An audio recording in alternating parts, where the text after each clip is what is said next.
歡迎嚟到小兔故事屋。今日要講嘅故事叫《媽媽嘅小跟屁蟲》。呢個係一個關於小朋友同媽媽之間甜蜜貼心嘅小故事，一齊聽下呢段溫暖嘅親子時光。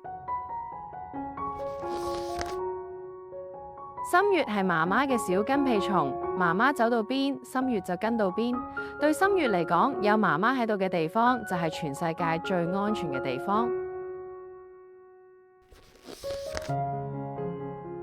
媽媽要去走廊倒垃圾，只係短短一陣間，心月會即刻好似個小警衛咁，跑到門邊，張開佢圓碌碌嘅大眼睛，緊緊望實門外。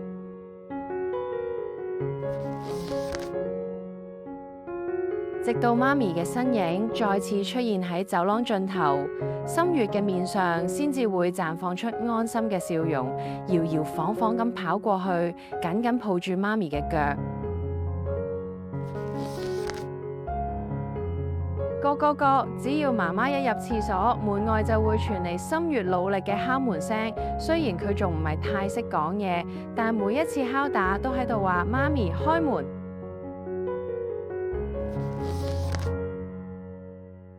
媽媽只好無奈又寵溺咁笑住打開門，俾佢嘅小監督員入嚟。心月一入到廁所，就心滿意足咁坐喺小凳仔上，乖乖咁望住媽媽。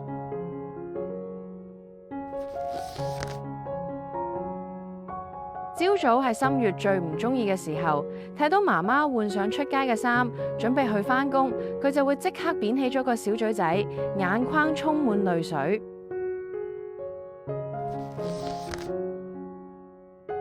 呢個時候，媽媽會溫柔咁抱起心月，為佢沖一樽暖暖嘅牛奶，喺耳邊輕輕哼住歌。等心月瞓着咗，媽媽會將自己嘅睡衣輕輕咁放喺佢嘅身邊。就算心月醒咗，媽媽唔喺度，只要聞到睡衣上熟悉嘅味道，心月就好似被媽媽抱住一樣，感到好安心。